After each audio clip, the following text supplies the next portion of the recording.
Amis auditeurs de Radio Am, زيتشوية في الكاسك. Amis auditeurs de Radio Am, bonjour, مرحبا بكم كامل أينما كنتم وحيثما وجدتم.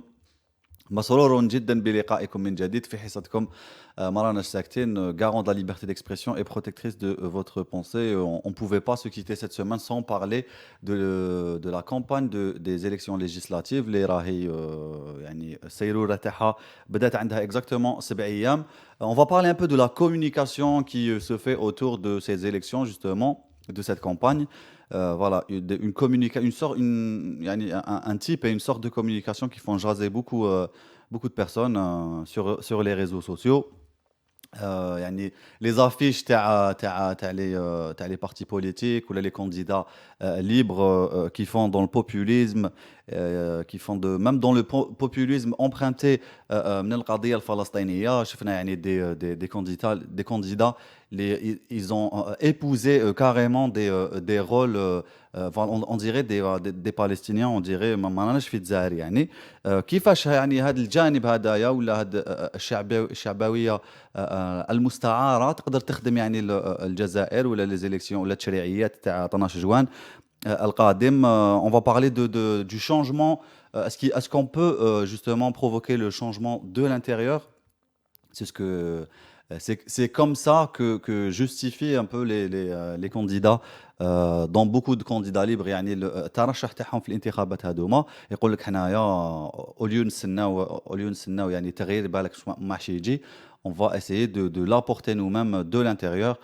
Hier, c'était le CPP. Zohera Berkan a parlé de ça. Il a cité le concept de l'entrisme. L'entrisme, yani, comment quelqu'un justifie يعني الدخول تاعو l'entrée تاعو de entrisme, l'entrée تاعو dans le gouvernement, généralement pour des fins économiques, matérielles, mais qui justifie ça justement par cette notion-là d'apporter le changement de l'intérieur. On va voir tous ensemble, vous nous donnerez votre avis sur le 07 70 77 66 98 sur la possibilité ou non, selon vous, d'apporter ce changement. يعني في ظل الاعتقالات كاين 170 ولا 177 معتقل رأي اليوم.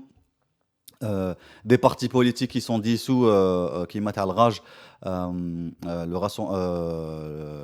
تاع اسمه يا ربي, comment il s'appelle, Oustad Abdelwahab Fersaoui, qui risque de voir son parti politique être dissous.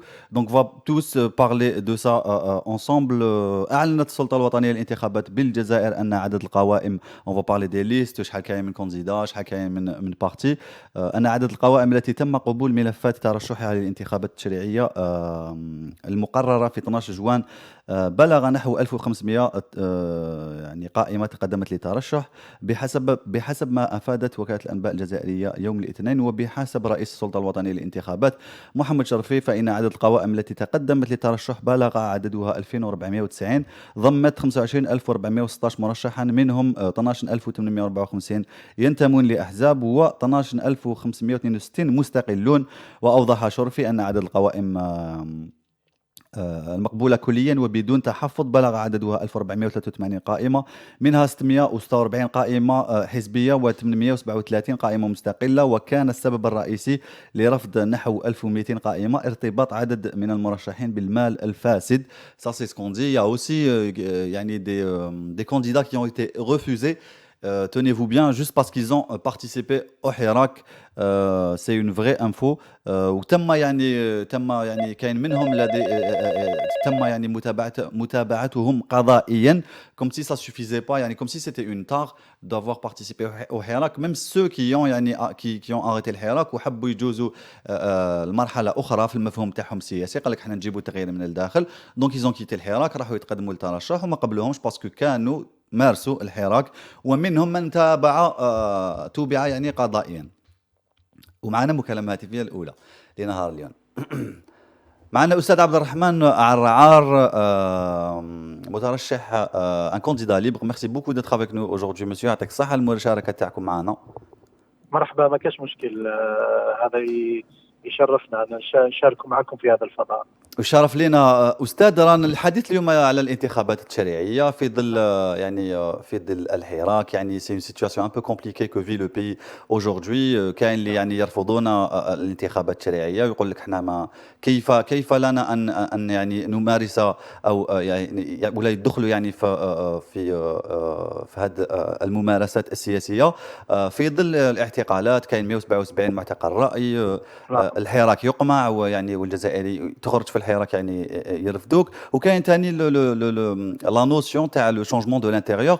وين نتوما راكم يعني واسكو فو سيتوي بارابور ا سا استاذ؟ شوف، احنا اولا مبدا المشاركه بالنسبه لنا في الانتخابات هي جزء من المشهد السياسي. نعم نؤمن منذ تاسيس المنتدى بانه لازم نشارك وما نخليش الفراغ، ونقطع الطريق على الانتهازيين والناس الوجوه القديمه. نعم في نفس الوقت رافضين انه المناخ العام ما يكونش مناخ تاع ثقه، مناخ متوتر، اعتقالات، رفض الحراك، متابعات قضائيه. نعم رافضينه. ومن المفروض اليوم السلطه تعمل على تنقيه الاجواء واعطاء اطمئنان وثقه، بس نسترجعوا الثقه. ما نقدروش بهذه الاساليب، لكن اليوم هذا هو الواقع رانا نتعاملوا بها معه بالمبادئ تاعنا، بالقيم تاعنا. ما نتنازلوش على هذه المبادئ اللي نابعه من الحراك، وعلى راسهم اطلاق سراح المعتقلين والدفاع عن الحريات، ولكن في نفس الوقت نشارك وننافس.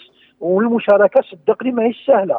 نعم نتعامل مع الاداره في الكثير من الضغوطات وكثير من المشاكل، ونعرف باللي كاين قوائم تم اسقاطها. نعم هذا باش نعرفوا بان كالجبهه اللي راهي تناضل على مستوى المسيرات والحراك ماشي سهل عليها، والجبهه اللي راهي تناضل من خلال المشاركه وترفع صوت الشعب كذلك ما هي سهله.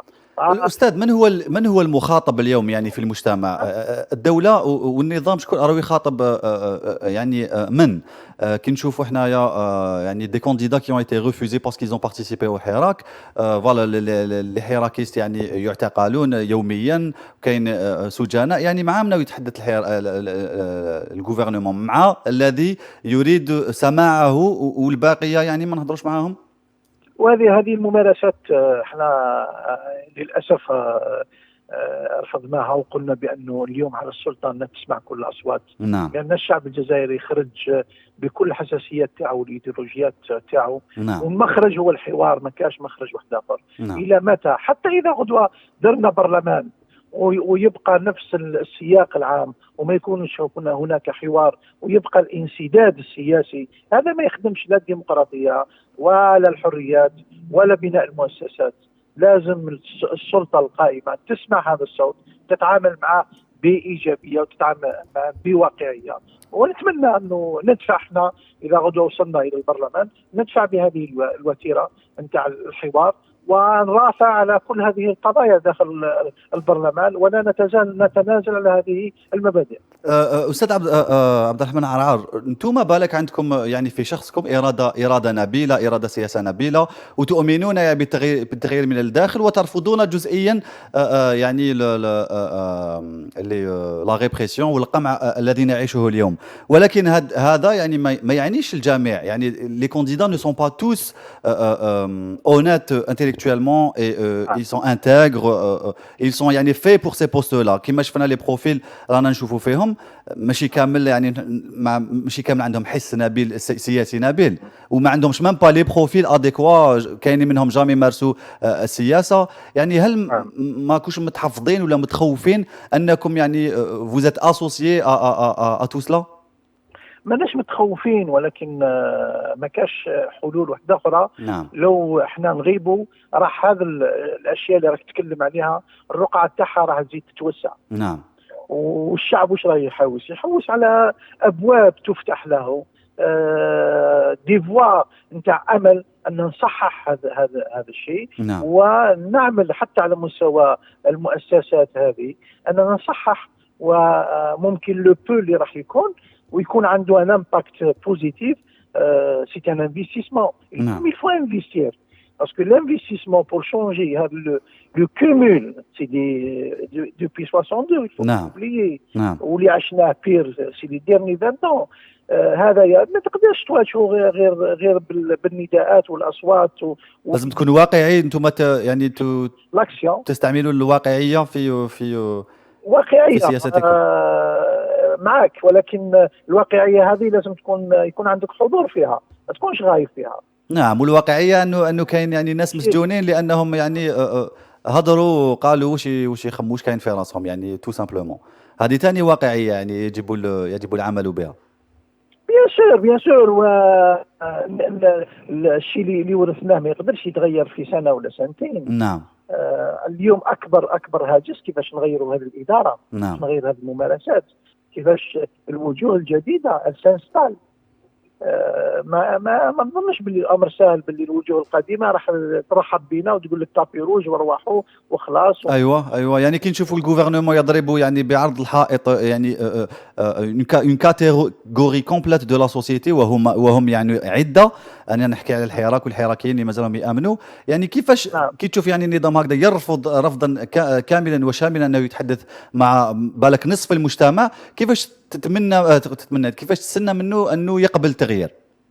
انا نظن بالضغط والحوار والسلميه تاعنا. نعم. راح نوصلوا اليوم هذا المشهد يتغير. نعم. ويفتح الحوار، وكل المقتنعين بالتغيير في الحراك وخارج الحراك راح يلقوا طريقهم الى ديمقراطيه حقيقيه.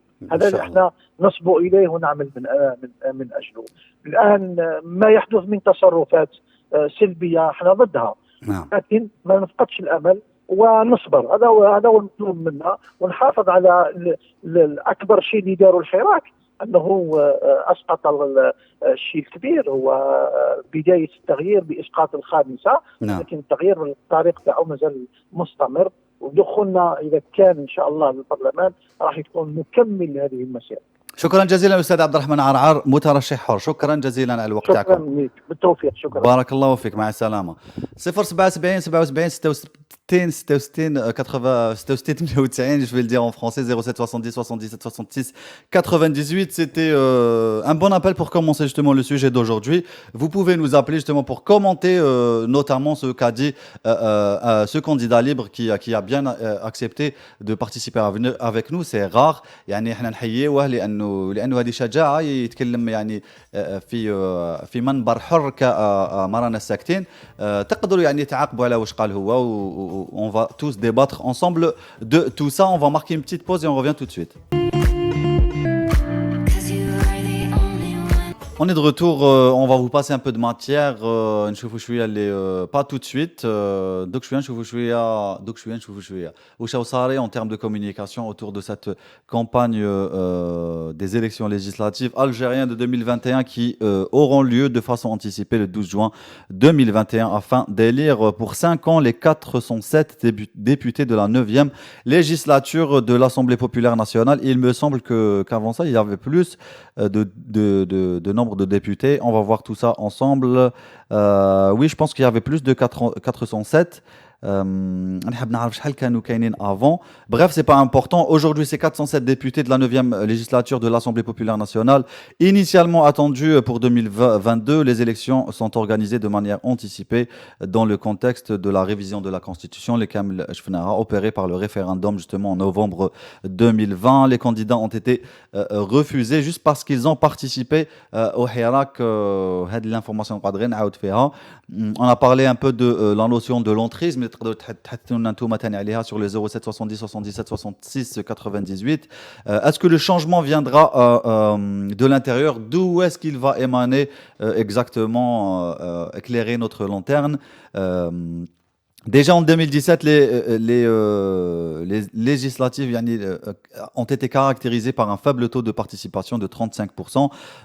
En septembre 2020, l'ancien député du FLN Bahadine Tliba avait révélé la corruption liée à la vente de postes de députés lors de ces élections. Jamal Ould Abbas, à l'époque secrétaire général du FLN, indique que les listes ont été élaborées par Abdelmalek Sellal, à l'époque Premier ministre, Nourdine Bedoui, à l'époque ministre de l'Intérieur, et Tayyip Louh, à l'époque ministre de la Justice. justice. Suite à ces révélations, le Front des forces socialistes, le Rassemblement pour la culture et la démocratie, le Parti des travailleurs, le Mouvement de la société pour la paix et l'Adala et la Ligue algérienne pour la défense des droits de l'homme demandent la dissolution de l'Assemblée. On va parler aussi du système électoral algérien qui fâche comment il est agencé, comment il est établi. L'Algérie est dotée d'un parlement bicaméral. On dit bicaméral, ça vient du bicamérisme, qui est un système d'organisation politique qui divise le parlement en deux chambres distinctes. On a la chambre haute et la chambre basse. Donc voilà, le mot introduit, je pense que ça vient du latin. Bi, ça veut dire deux, et caméra, ça veut dire chambre en latin, oui. Donc l'Assemblée populaire nationale et la chambre basse. Celle-ci est composée de 407 sièges pourvus au scrutin proportionnel dans les 59 circonscriptions correspondant bien sûr aux 58 wilayas du pays, plus une circonscription qui représente le Jalia al-Jazairiya fil Kharij, la diaspora algérienne. Chaque circonscription se voit attribuer un nombre de sièges en fonction de sa population. Un siège par tranche de 120 000 habitants, plus un siège pour une éventuelle tranche restante de 60 000 habitants, avec un minimum de 3 sièges par circonscription. Je vais y arriver.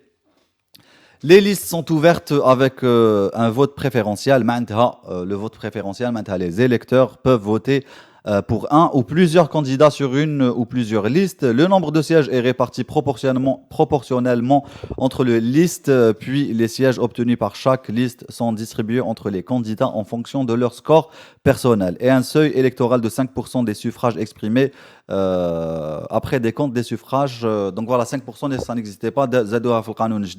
La répartition des sièges se fait selon la méthode dite du plus fort reste. Il s'agit des premières élections depuis la modification de la loi électorale, justement, quelques mois auparavant, qui a introduit les listes ouvertes et le seuil électoral, qui m'a coûté une comme. À titre exceptionnel pour ce scrutin, la nouvelle loi lève les conditions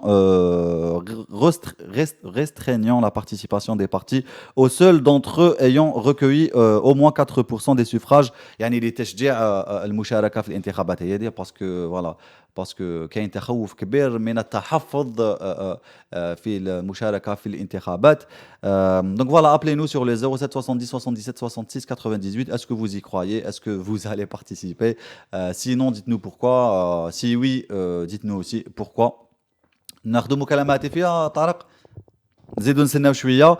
La nouvelle loi, elle a levé les conditions restreignant la participation des partis au seuil d'entre eux ayant recueilli moins de 4% des suffrages exprimés aux précédentes élections, où là, qui ont réuni des signatures de parrainage de 250 citoyens dans chacune des circonscriptions dans laquelle un de leurs candidats se présente. Le nombre total de sièges est également en réduction pour ce scrutin qui avant ça, c'était 462 sièges. Aujourd'hui, c'est 407 sièges suite à un décret présidentiel modifiant la clé de répartition en fonction de la population. Les précédentes élections étaient en effet organisées avec un siège par tranche de 80 000 habitants, plus un siège pour une éventuelle tranche restante de 40 000 habitants, pour un minimum de 4 sièges par circonscription. Il va me rendre fou ce terme. Donc un total de 24 490 180 sont attendus aux urnes, dont 23 587 815 en Algérie et 900 365 à l'étranger. Voilà, un peu pour ce qui est du système électoral algérien, les listes, شحال كاين من sièges, كيفاش les sièges sont répartis, par rapport à quoi, le nombre d'habitants, les circonscriptions, l'importance de la circonscription et la wilaya aussi. 07 70 77 66 98. On va voir un peu des images de catastrophes, on va appeler ça comme ça, catastrophes communicatives, de communication qui ont attrait à la communication de ces élections législatives et de quelques partis et de quelques candidats. الحسنوات حقنا تحت مهندسة طبيبة متزوجة مديرة جبناكم الفراز ولكن سيليكسيوني ما جبناكمش الفراز اللي يروح لجنوب افريقيا جبناكم احنا طاقات ونخب ما شاء الله وهذا ينسجم قبل ان اختم ينسجم والمقصد الثاني من مشروع الحكم الراشد اللي هو إبراز النخب الشعبية. C'était monsieur Issa Beladi. نروح نشوفوا دوكا un autre candidat qui se croit, je pense, en Palestine et qui pense c'est pas celui-là. Va, balance-moi ce que tu as. Je sais pas ce que tu as. شكون دارها شكون؟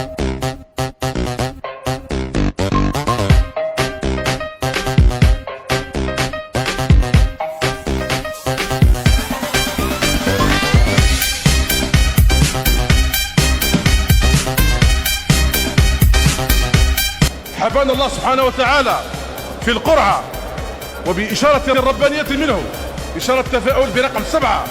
هذا الرقم هو رقم مبارك في دين الحليف. قال الله تعالى سبحانه وتعالى ولقد أتيناك 7 المثاني والقرآن الكريم. وتكلم القرآن عن 7 سماوات، وتكلم جهادنا في الثورة 7 سنوات، ونطوف بالكعبة 7 مرات، ونسعى بين الصفا والمروة 7 مرات.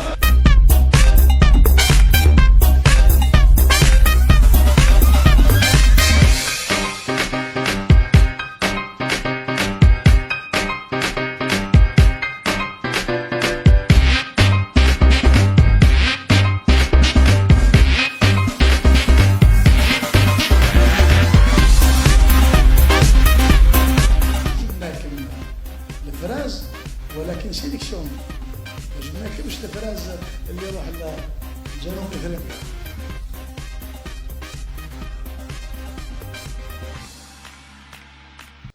C'était un petit medley de ce qui se passe un peu sur la scène de la communication inhérente justement aux élections législatives. Un petit medley qui a été fait par la chaîne El Hewar. Voilà, il faut préciser ça. Voilà, un autre candidat. C'est une vidéo là, une photo? C'est une photo, dommage, on aurait aimé avoir la vidéo. Voilà son discours avec yani, le Quds Morah et le Kéfié d'Arafat, en fait toute la panoplie. Voilà. Donc ce candidat-là, genre il a, en fait, ce discours Taou, c'était la Palestine. Donc voilà, on voit que ça se répète beaucoup. يعني شعبوية هذه الشعبوية المستعارة ولا en fait soit c'est la Palestine, la ligne directrice, la leitmotiv c'est soit la Palestine soit يعني التغيير. يقول لك تغيير نحن نحو التغيير الجزائر الجديدة. مي وشنو هو التغيير هذا؟ منين راح يجي التغيير؟ اسكو يقدر يكون تغيير بدون يعني une partie de la communauté algérienne, une partie de la société algérienne qui refuse اللي ماناش حابين نسمعوها يعني et c'est المنبثقة من الحراك المبارك. كيفاش تقول انت الحراك المبارك ou يعني même les politiques se targuent de parler du Hirak sur la scène internationale. En même temps tu refuses المترشحين اللي يشاركوا في الحراك وما تهضرش كامل مع الحراكيين.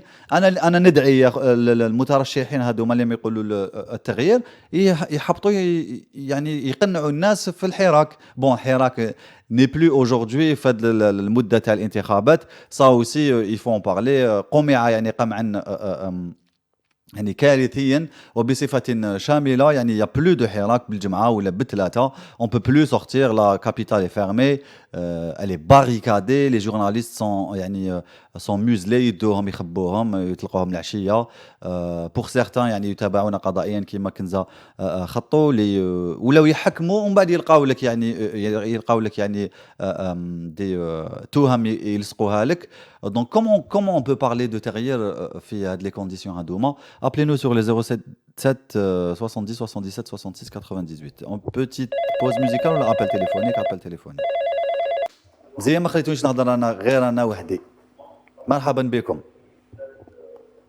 من معنا؟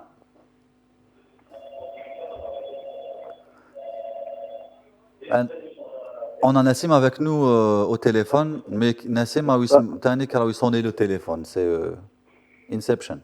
الو نسيم. وي مساء الخير. مساء النور، كيف الحال نسيم؟ مرحبا بك ورانا ساكتين. لاباس انتم راكم ملاح؟ لا باس ولا غير الحمد لله. الحمد لله. نسيم ياسا دي لافوت نسيم ياسا. نسيم ياسا نعم. يا نسيم ياسا واش راك؟ لا باس. صافا. شكون انت؟ قلنا شكون انت نسيم باش الناس تعرف. نسيم ياسع، قيادي في حزب التجمع من أجل الثقافة والديمقراطية الRCD. داكوغ. انتوما وشنو هي وجهة النظر تاعكم بالنسبة للتشريعيات القادمة؟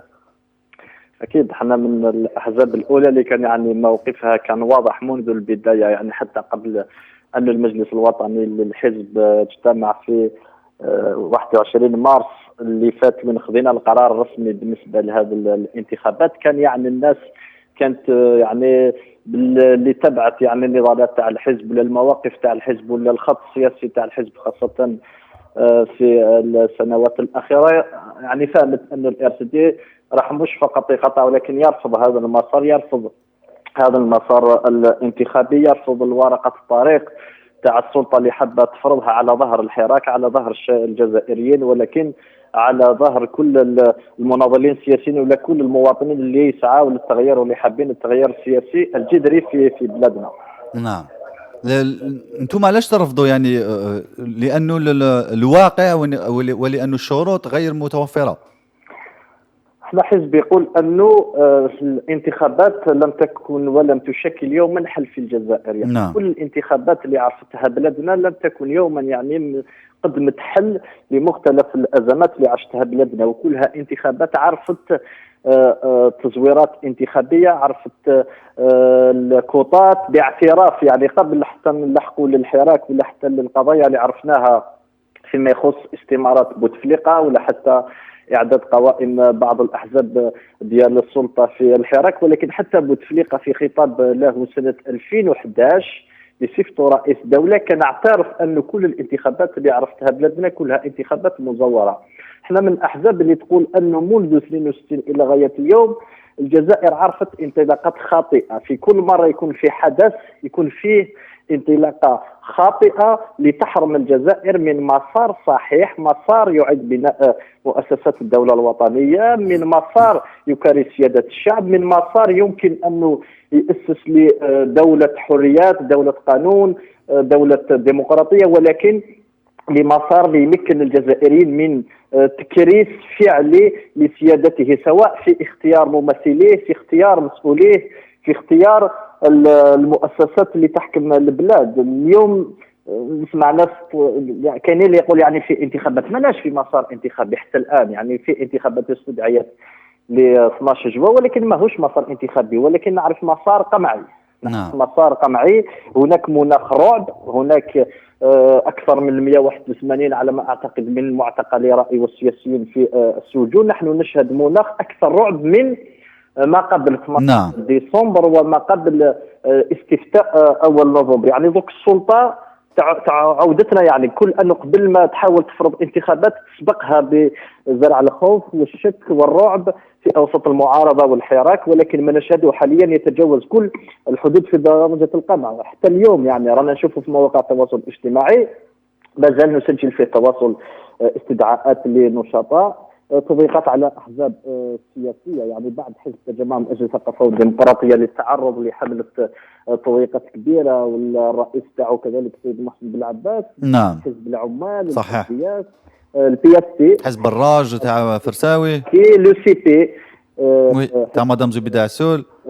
والبارح شفنا يعني في هناك يعني إرادة في حل جمعيات راج واستدعاء كذلك لرئيس عبد الوهاب فرساوي. نعم. يسجل تواصل التضييق كذلك على الإعلام، على الصحفيين لتغطية الحراك، على مستوى الحزب كذلك فيه حملة قضائية ضد الأمين الوطني المكلف بالإعلام في الحزب عثمان معزوز بين ولاية شلف وولاية بجاية. أمس فقط كان في استدعاء لرئيس بلدية شميني ومنتخبين عن الحزب وهو منتخب عن الRCD في ولاية بجاية كذلك، هذه فقط أمس فقط.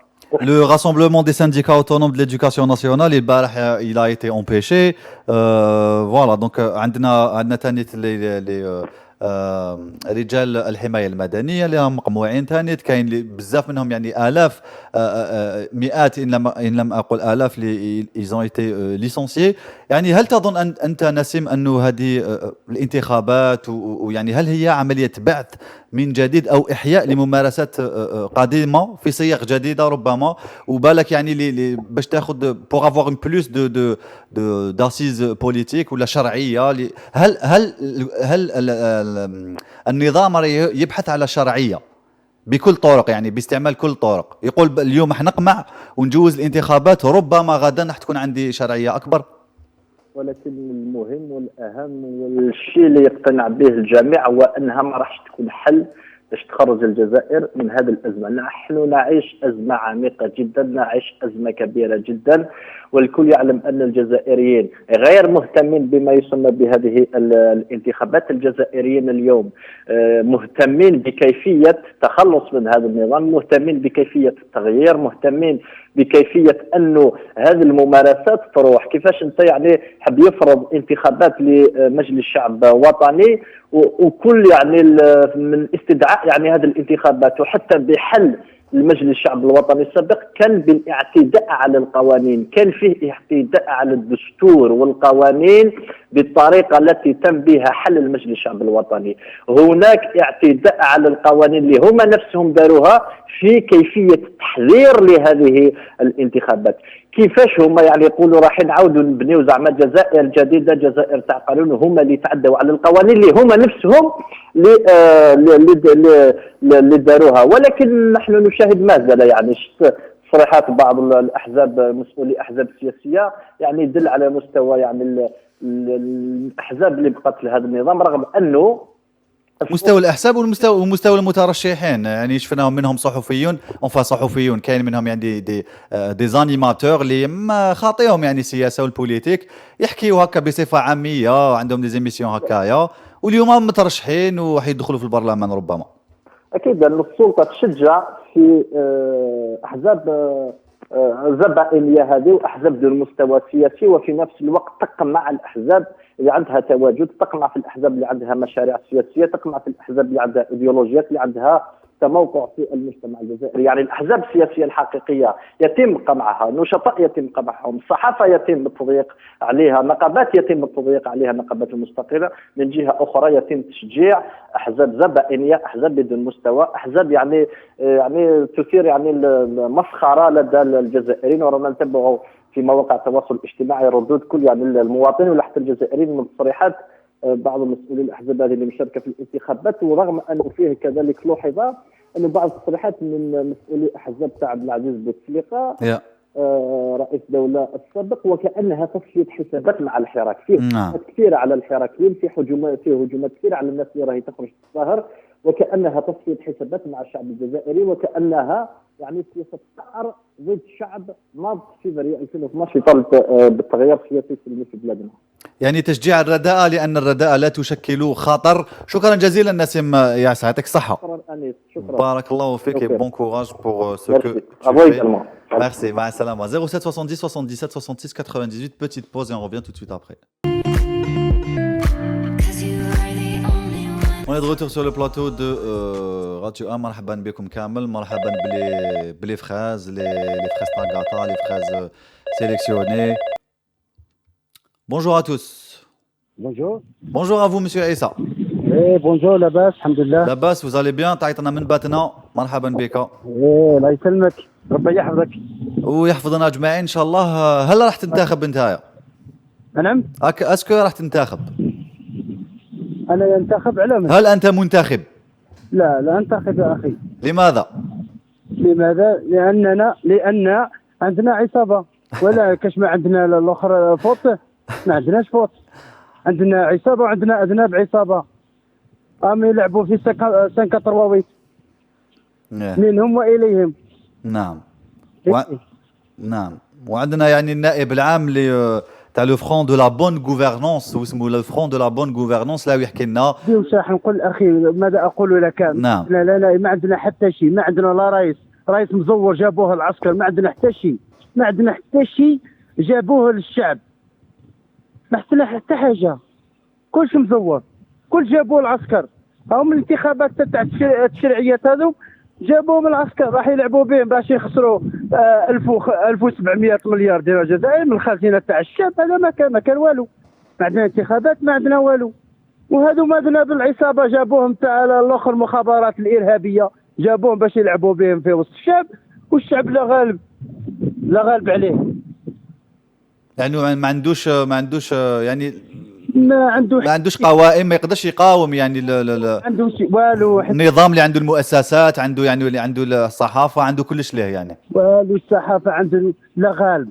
يعني عاود خلق نفسه بنفسه النظام. انا راح نشكر الراديو الوحيد، الراديو ام الوحيد اللي بقى في الاخر. شكرا عيسى. القناه المغاربيه هذا ما عندنا احنا، الشعب الزوال، الشعب المغلوب لا غالب عليه. نعم. ما عندنا حتى شيء. عندكم حنايا، وهذا شرف لنا انكم انتم يعني تنتميوا الينا وننتمي اليكم. يحفظكم كثر خيركم. حاب نقدم للاخر تاعي للمعتقلين، ربي يفك خاوتنا المعتقلين ان شاء الله. وان شاء الله نتحروا بربي ان شاء الله بالسلميه، دوكا دوكا نروحوا ان شاء الله. ان شاء الله. شكرا جزيلا عيسى، بارك الله فيك. صباح ان شاء الله يا ربي. مع السلامه عيسى وربي يحفظك. ماشي عسكريه. شكرا جزيلا، مع السلامة. دولة مدنية وماشي عسكرية. الجمعة اللي فاتت نحكيها اون انيكدوت اللي فكرني فيها عيسى، qui a été raconté par زهير أبركان. On était moi et زهير أبركان justement voilà في نهار الجمعة. Il y a pas eu de حراك mais il y a eu un petit mouvement comme ça تاع les avocats ou un passant, un jeune passant qui a assisté à cette scène. يعني شاف يعني بلبلة صغيرة تاع les avocats. كنت معاهم انايا وكان معنا يعني quelques journalistes وكانوا لا بوليس يعني يسيو يقمعوا، ils voulaient disperser un peu cette foule. وواحد un passant, un jeune, je sais pas, il a été excité par cette scène où là il s'est laissé aller un peu à son enthousiasme, dans un élan d'enthousiasme. عيط دولة مدنية وماشي عسكرية يعني en quelques secondes il a été je sais même pas comment qualifier ça. On se serait cru dans un match de Ultimate Fighting Club. يعني c'était horrible. وطلعوه voilà ضربوه وطيحوه في الارض ورفدوه وداوه للقالوفه juste parce qu'il a dit دولة مدنية ماشي عسكرية. وهذه عيني راهي شاهدة عليها. 07 70 77 66 98. On continue à parler de ces élections législatives du 12 juin anticipées du 12 juin 2021. كاين بزاف يقولها يعني تشريعيات عبد المجيد تبون. كان معنا اخونا من باتنا اللي هو رفض كلي، يعني يقول لك انا ما نامنش فوالا ما عندنا والو. قال لك يعني جذريا. وكيما شفنا ثاني او ديبي كان معنا مسيو عرعار اللي فوالا مترشح حر اللي قال لك انايا نرفض جزئيا ولكنني يجب علي ان احدث التغيير، والتغيير هذا سوف احدثه من الداخل. دونك فوالا كاين يا تو لي زافي تو لي زافي كونت سور مرانا الساكتين. وناخذ دوكا لافي تاع ملال من تيزي وزو. مرحبا بك ملال. السلام عليكم. وعليكم السلام ورحمه الله، كيف الحال؟ لاباس الحمد لله، نحمد الله. الحمد لله يا ربي. الله يسلمك. تفضل ملال. اليوم عباك وشنو هو السوجي تاع اليوم؟ وي تبعتكم. فوالا وش هو رايك سي ملال؟ اولا نشكر قناه راديو ام. لا شكر على واجب اخي. وعلى الالتزام وعلى المهنيه، سا سي برومييرمون. شكرا جزيلا. نذكر الحصه تاع ما راناش حابسين، فيكتيفمون ما راناش حابسين باذن الله. وما رانا ساكتين اوسي. وهنا نعم ما راناش ساكتين. هنا تذكرني يعني كلمه جاوت الله يرحمه. الله يرحمه. كي قال في التسعينيات، قال تتكلم تموت، تسكت تموت، نتكلم ونموت. ايوه. غون جورناليست الله يرحمه. جاءوا في الحقيقه جاوت ما ماتش، مات برك في الضمائر الحيه ما ماتش فيها، الضمائر الميته بالك تعتبروه ميت. نعم. هذا يعني كتمهيد يعني، خاطر احنا نسكتوا راح نموتوا كما الشعب ما صار دركا يعتبر شعب ميت بعد ما دار الثوره نتاعو الكبيره وكذا وكذا وكذا. سكتوا راهم ميتين دركا. بالنسبه لي سياسيا الشعب المصري الشعب ميت. نعم. ان شاء الله ما يصيرلناش في الجزائر نفس الشيء. هذا يعني كمقدمه سي حمزه. يعني مقدمه رائعه تاع طاهر جاوت الله يرحمه. فوالا غران اكريفان جورناليست بونسور الجيريان اون فيرتي الجيريان اللي مات الله يرحمه. نسكت سي مانيفيك يعني ما نقدروش اون بو با ريزومي ميو. ابخي فوالا سي ماشي كامل الناس يعني تشاطرك الراي، كاين اللي يخافوا، كاين اللي يخموا على الخبزه تاعهم. دونك فوالا سي ان بو كومبليكي ميم لا سيتوياسيون ايكونوميك يعني تسهل يعني الامور للنظام هذا باش يجوز التشريعيات تاعو. كيسيون دو نيفو. ربي سبحانه يقول هل يستوي الذين يعلمون والذين لا يعلمون. سي فغي ماشي كيف دوك خاوتنا حنا نسعفوهم ونصبروا عليهم ونشدوا لهم اليد. سي لا موندر دي شوز يعني سي ان دوفوار ناسيونال، سي ان دوفوار فيزافي دو نو كونسيتويان الى اخره. وي. بالنسبه للحراكيين سي حمزه يعني سمعت يعني الحراكيين رفضوا لهم نعم الترشيحات نتاعهم. نعم يعني ولفت الانتباه واحد النقطه ما ذكرتهاش سي حمزه. نعم كاين حراكيين قبلوا لهم الحراكيين بين قوسين نعم قبلوا لهم الترشيحات نتاعهم، نعم وفي الحمله الانتخابيه راهم يتكلموا يقولوا انا يا ممثل الحراك وسأرافع على الحراك عندما اكون في البرلمان. يعني هذا النوع من الحراكيين نديرهم بين قوسين.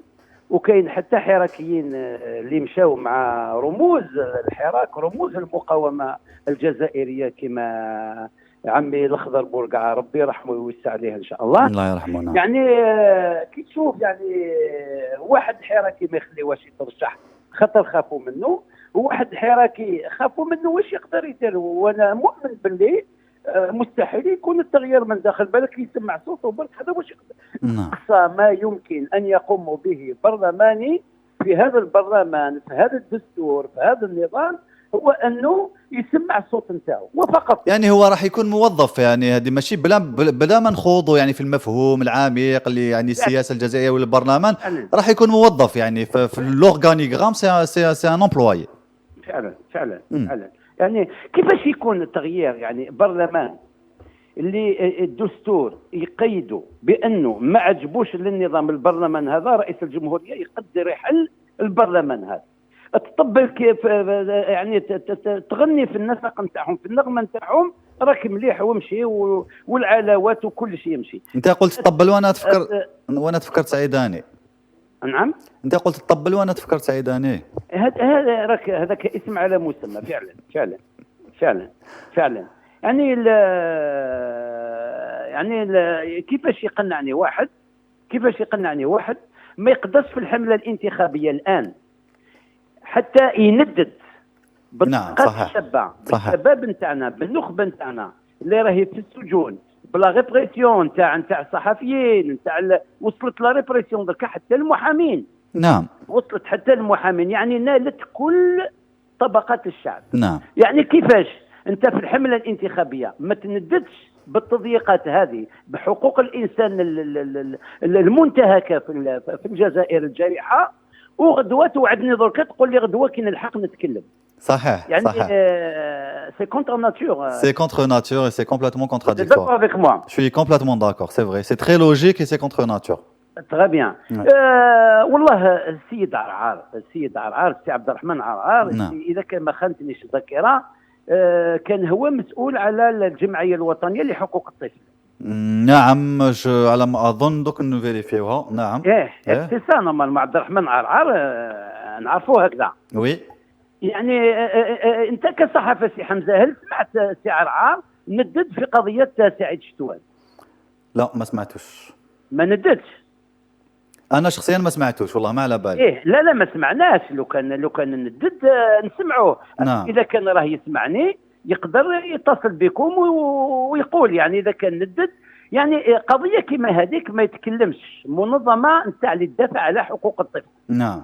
تدخل عده مرات في عده قضايا كما يتدخلش على قضيه بسيطه كما هذه. صحيح. كيفاش غدوه يرافع على الشعب في برلمان؟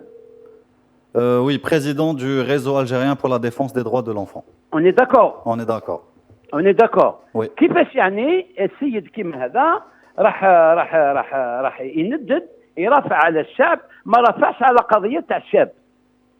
نعم. شاب نفاوه على يماه ما راحش يشوف يماه ما شافهاش في العيد يعني الشاب تديروا في حجر على يماه ويماه تديرها في حجر على وليده. يعني قضيه انسانيه قضيه اخلاقيه قضيه اجتماعيه. هذه سميها مأساة. نعم.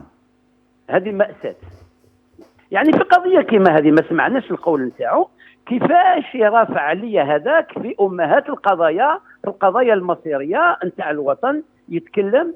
يعني واش نقول لك انا نقول ربي يهديك. اللهم امين. يعني نقول يا اخي يعني اضعف الايمان ما قدرناش والله سي لا موندغ دي شوز. وي مفهوم. شكرا جزيلا ملال يعطيك الصحه. ربي يحفظك. بارك الله فيك. عليكم بزاف. ميرسي بوكو. جو فو ريميرسي بون كوراج. ميرسي بوكو. الطيور على اشكالها تقع. مفهوم يعني الميساج تاعك يحب تجوزوه مسيو علال. ميرسي بوكو. يعطيك الصحه. بون كوراج. Merci, يعطيك الصحة. Comment peut-on attendre un changement voilà, de personnes qui peut-être n'ont pas la possibilité de provoquer ce changement? On vous pose la question sur le 07 70 77 66 98. Est-ce que, voilà, est-ce que cette pensée, ce n'est pas un peu David contre Goliath, mais un David qui ne peut pas gagner contre Goliath? Goliath, voilà, c'est bien sûr le gouvernement avec toutes les institutions, tout le pouvoir enraciné qu'il a récupéré en plus et qui est en train de récupérer de plus en plus en passant les législatives, يعني الاستفتاء تاع الدستور. Donc voilà, الورقة السياسية تاعو راهي تمشي. Comment pourrait-on aspirer à un changement justement venant d'un système qui refuse d'entendre ceux qui ne réfléchissent pas comme lui, et ils sont très très nombreux. Je pense que c'était le dernier appel téléphonique de la journée. On va se quitter sur ça. Merci beaucoup de nous avoir suivis. Inch'Allah ما كناش تقال عليكم ونلتقي بحضراتكم إن شاء الله في ملتقى آخر موعده هنا الحد الجاي إن شاء الله. D'ici là, portez-vous bien, restez curieux et ne perdez surtout pas espoir.